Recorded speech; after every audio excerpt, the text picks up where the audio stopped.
after a strong 11th place finish in his Entity IndyCar Series debut last weekend at Long Beach. The 2023 Formula 2 champion of Theo Pourchaire will return to the number 6 Arrow McLaren Chevrolet this weekend at Barber Motorsports Park. Now, David Malukas is continuing to recover from a left wrist injury and surgery.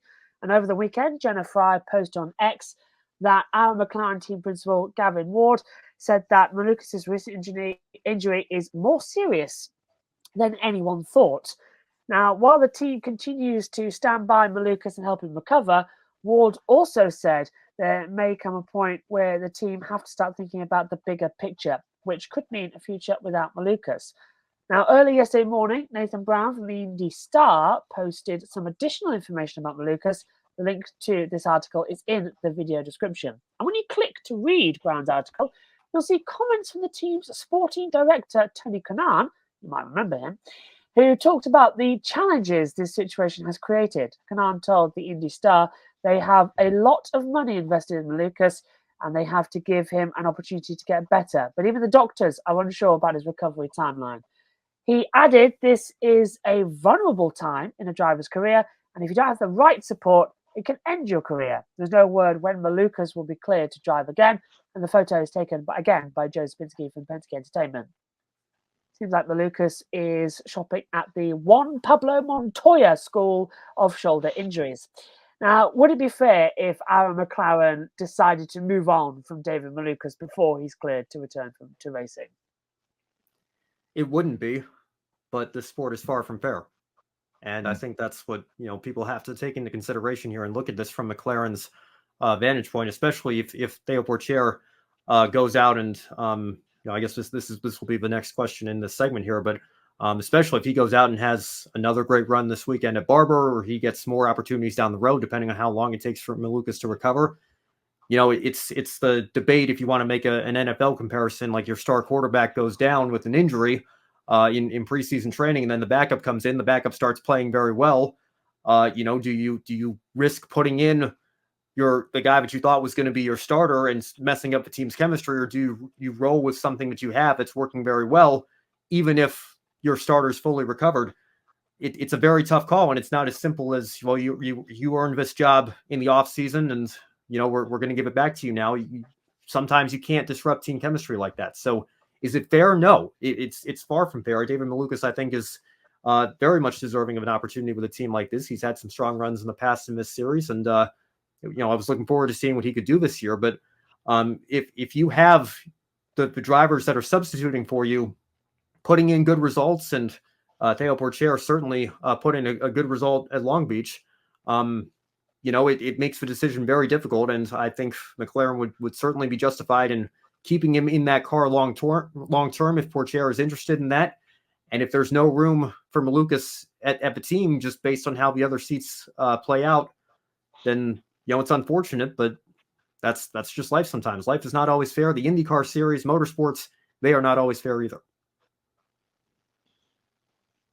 Yeah, I again agree with much of what Ben said. To your point, Josh, from before, at least we know that Malukas fell off his mountain bike and didn't claim that he was playing tennis, which is how Montoya apparently got injured in 2005-6, whenever it was, when he was at McLaren in Formula 1. It isn't fair, but it is what it is. And you can't keep paying someone to, if they're paying him, which I imagine that they are, to be sat at home with their arm in a sling. Unfortunately, it's a bit of the way of the world. And if there's better, faster options that they can bring in and get them going, and it's been a pretty decent start to the season for McLaren. It's got better today with the Pato O'Ward news, but it's been a pretty decent start to the season for the team as a whole, and they need to keep this momentum going through the next couple of weeks. I think a lot of people, thought, me included, that Malukas in a McLaren car at Indianapolis in May would be an outside smoky to get a really decent result and maybe a win. But you'd suggest that, from what we've heard from Gavin Ward this week, is I don't think we're going to see him before midsummer at the very earliest now. So does that door remain open for a rolling substitute as such, or are we going to see Theo Pourchaire in for the base of this season? We'll have to wait and see. Yes, and in this article, Brown spoke to Malukas's parents and got some additional insight on his injury. Apparently, Malukas is scheduled to get his pins in his wrist removed today. So that is fantastic news. We also learned that Malukas traveled to Panama recently for stem cell shots to help the ligaments heal. Now, it's clear that Malukas is doing everything he can to get back in the car soon, but the way things are going, it could be too late before he's cleared, as we just heard the boys say as well. Now, while Pato Award is locked down for the foreseeable, Malukas is number 6 and Alexander Rossi's number 7 could potentially be available for 2025. Now, we already know that Aaron McLaren has been interested in Callum Ilott, but his hypercar commitments in the World Endurance Championship come first over INDYCAR this year. Then you have Theo Pourchaire, who's impressed immensely in his debut weekend at Long Beach. And if Pourchaire goes to Barber this weekend and has another strong run, he may have a tough decision and consider leaving his F1 ambitions behind to chase an INDYCAR career. And maybe McLaren will be interested in continuing the relationship with the young Frenchman. Let's also not forget that we've also got the Indy 500 coming up as well. And Pourchaire was hanging around on that open day. So here's an interesting one to come, and we'll start with Matt on this. Could another good race weekend for Pourchaire further complicate this entire situation at McLaren?